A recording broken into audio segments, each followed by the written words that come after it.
Alright, hello everyone. This is George again. This is Billy. And we're doing another Doctor Who reaction review to... Under the Lake and Before the Flood. Okay. Not that flood. So, we're a little behind as far as getting this out.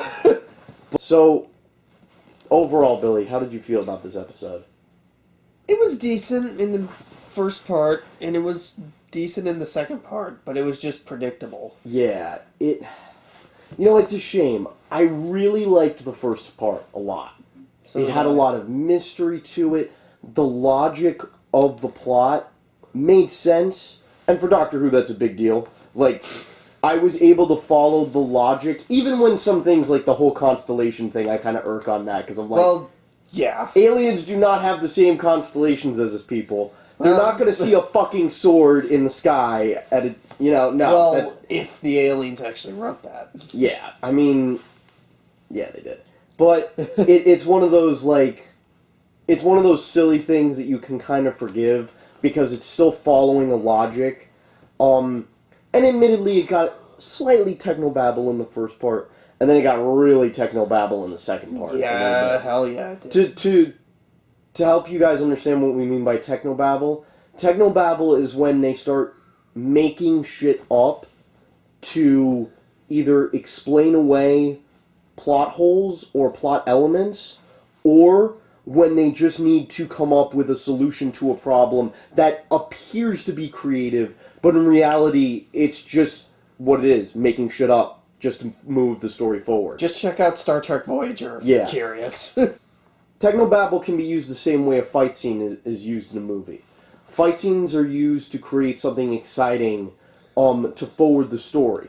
Technobabble, kind of similar, but not so much. Yeah, the problem with Technobabble is it's not very exciting. No. Star Trek Voyager used it to great effect.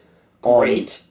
Well, no, not great effect, I suppose, but, you know, they would, bounce the graviton particle beam off the main deflector dish and then do some cool special effect, and then they would solve their problems. What? In Doctor Who, they try to make it feel more intellectual. Which I guess is kind of better. It's better, and to be fair, when they actually think about it, it makes sense, but also they'll just throw shit out. And that's kind of what they did with the second part. The polarity of the neutron field. At the end of the first part, and spoilers in 3, 2, 1, the Doctor's a ghost. And you're like, oh shit! This has not happened before. And then you realize, wait a minute. So they're doing another Doctor Dies plot? Wow. Because we've never seen that before. You know? In, like, Season 6, in, like, Season 7. We skipped it in Season 9, or Season 8, rather, but... They did it twice this season. Yeah! What brings the characters together in the first episode of Series 9? The Doctor is about to die. Well! He's not gonna die! Okay? He can't die. He physically can't die. Well, yeah, but he'll just turn into a new person. So, it's a little tiring. When they first did it in Series 6, I admit it, I was really interested in how they were gonna do it. But then, when I saw the ending, I was sort of like, of Series 6, I was like... Fun. I was like, okay, they took the easy way out. They kind of wrote themselves into a corner. And they take the easy way out every time. Is the Doctor actually going to die? No, of course not. He's not a ghost, it's a hologram. And he's the guy in the coffin. I knew it was him in the coffin. Didn't I say that? We both said that. That coffin thingy, whatever, that's not the pilot, that's the Doctor. But looking at the different elements, I really enjoyed the ghost stuff. And the fact that the Doctor's like, holy shit, these are really ghosts! And they didn't try to explain it away. You know, it was like, yeah, they're ghosts. Are they sciencey ghosts? A little bit, yeah. But they're still functionally ghosts. And he didn't try to explain that away as, they're holograms or hard light avatars or whatever the fuck, you know, technobabble. And apparently, they're ghosts. And apparently the Doctor forgot sign language, which was kind of amusing. That was funny. There, the one thing I really loved about the two-parter, despite its predictability and its plot, were the characters. Yeah, these characters were great. I loved every new character they brought in. I love the sign language girl, the girl that spoke sign language, and her translator. Well, she technically doesn't speak sign language. Well, yeah. Details. Yeah. I loved I wish I knew their names, but I forgot.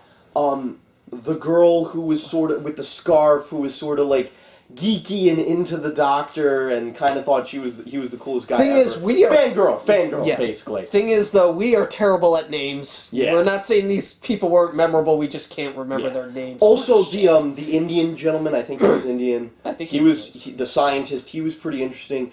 Every character was well thought out, which was sort of crucial to the episode because it sort of makes you forget some of the obvious problems, especially in the second part. Although I love the fact that they played with that that paradox idea. Time paradox idea. I wish I could remember the name of it, but Beethoven's Fifth. Oh, and that was brilliant. That was bringing Capaldi in at the beginning of the episode and have him explain it to you. That was a unique idea. I'm not sure it was necessary, but he wanted. I think that because of the flaws of the story, they wanted to make that more important. So you don't think about, well, the Doctor's going to be the Doctor and not die and all that. Yeah. That was the main thing that the Doctor was trying to get you to focus on. Who actually made Beethoven's Fifth? Yeah. So, moving away from the actual episode per se, let's go into, like, Clara and the Doctor. Clara is clearly still recovering from losing Pink. Well, yeah, she's looking to have more adventures. And while I was not a fan of where they ultimately took her and Pink, I am a fan of the aftermath that Clara's experiencing. They're not just bringing Pink back to life and making them happy ever after. They're gonna... Yeah, they might do it. They might do it. I don't think they should. Hopefully not. Because Clara's in an interesting place where now her life is completely that of the Doctor's. She doesn't want a new relationship. She doesn't want a life. She wants adventure. To travel with the Doctor. She wants adventure, and she wants to do it forever at this point. Because we've never seen that before. But it's interesting because she's doing this out of grief. She's running away, and the Doctor can sort of relate to that. Well, yeah, kind of. Ran away from home, blew up his own home, looking for it again. Bad times for the Doctor. The biggest thing I noticed about the Doctor from in this episode and in the episodes previous, he's clearly becoming lighter in his portrayal of the character. The 12th Doctor. The thing about Capaldi is he's so able to just turn the darkness on as the Doctor. That's just not the Doctor sometimes. Well, Billy and I have a slightly different idea of how the Doctor should be portrayed. Like, we both believe there should be, like, a universal, like, similarity between all the Doctors. We just have a different way of viewing it. Yeah. For me, I didn't mind the darkness in Capaldi in Series 8, but I'm interested to see how he's evolving in this series as he's becoming essentially a more complete Doctor. Yeah, I agree with that. His identity is becoming more solidified as the Doctor. He's still struggling, which I like that, and I don't want to see that stopped, because I think him fighting his darkness is much more interesting than sort of ignoring it like Tennant or Matt Smith did. Yeah, he's having... In fact, one of the best parts of Smith's run was the fact that he didn't realize he was becoming dark half the time. And it was River who had to point it out. And that kind of happened in this episode with both Clara and the Doctor. In this two-parter. Yeah, it's going to be interesting to see how their relationship progresses. Alright, so this video's gone on long enough. Overall... Decent two-parter, but... Decent two-parter. The ending was a bit of a letdown. Well, yeah. Just because we could predict everything that was going to happen. But still decent two-parter. Not terrible, not... great, but yeah, it was. I was very excited for the concept, and the first part was definitely a lot of fun and a little creepy, but ultimately it just didn't pan out. The ending just didn't suck me in.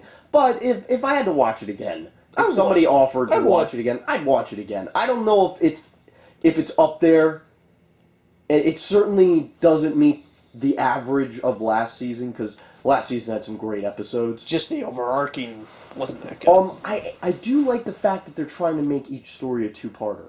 But you know what? We'll talk about that more with the next review. All right. See you later, guys. Take care.